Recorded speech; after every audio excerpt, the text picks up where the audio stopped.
Monsieur le Président, chers membres du gouvernement, chers auditoires, bonjour. Si on est là aujourd'hui, c'est pas pour divulguer que la surpopulation n'engendre pas la pauvreté, mais on va parler d'un simple lien de causalité entre deux phénomènes sociaux, la surpopulation et la pauvreté. J'étais un peu déçue d'entendre, chers membres du gouvernement, énoncer que la surpopulation est le facteur majeur de la pauvreté. Je ne dis pas que la surpopulation n'engendre pas la pauvreté, pas du tout. Mais pas seulement de dire « Ah, mais c'est la surpopulation qui est la cause la plus prioritaire de la pauvreté ». Sérieusement?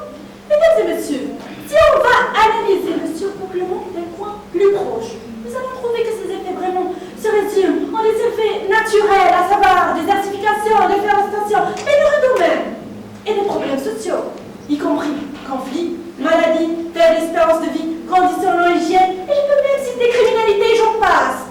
Un proverbe français dit « La misère est engendrée par l'injustice ».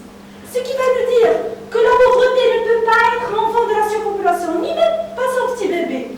Elle est reliée à des facteurs économiques, sociaux, politiques. Elle est reliée à l'injustice de la minorité riche sur la majorité des autres couches sociales. Corruption administrative, d'aide extérieure du pays, la distinction entre les personnes dans les droits et les devoirs, au coût de la vie et bas salaire, et je peux même citer manque de sécurité, et surtout le monopole de l'État sur le fonds de soutien social et les taxes élevées.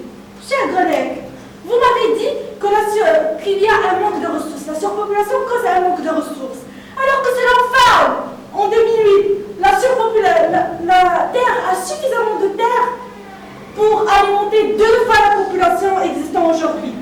En outre, si vous me dites que la plupart des pays pauvres sont surpeuplés, car là où il y a surpopulation, il y a analphabétisme, ignorance, ce qui nous conduit automatiquement au chômage et donc pauvreté, je dirais oui, et je suis d'accord avec vous.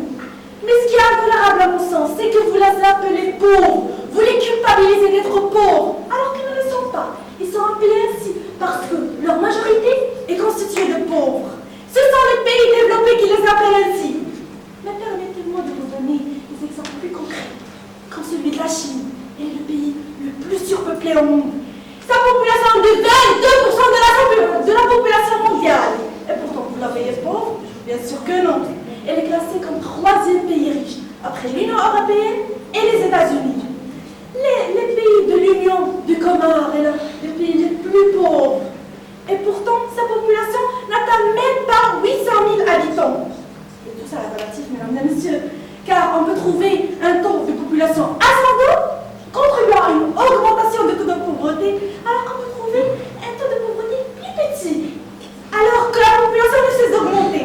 Chers membres du gouvernement, on ne peut pas se précipiter sur des données relatives pour déduire des interprétations exactes et certaines aux causes de ce phénomène. Nous restions toujours plus optimistes, plus positifs que vous. Notre jugement dépend de notre vision de voir les choses. Et nous voyons l'être humain comme richesse en soi, qui peut développer le pays et pas le rendre plus pauvre. Vous qui dites que la surpopulation engendre la pauvreté, pourvu que la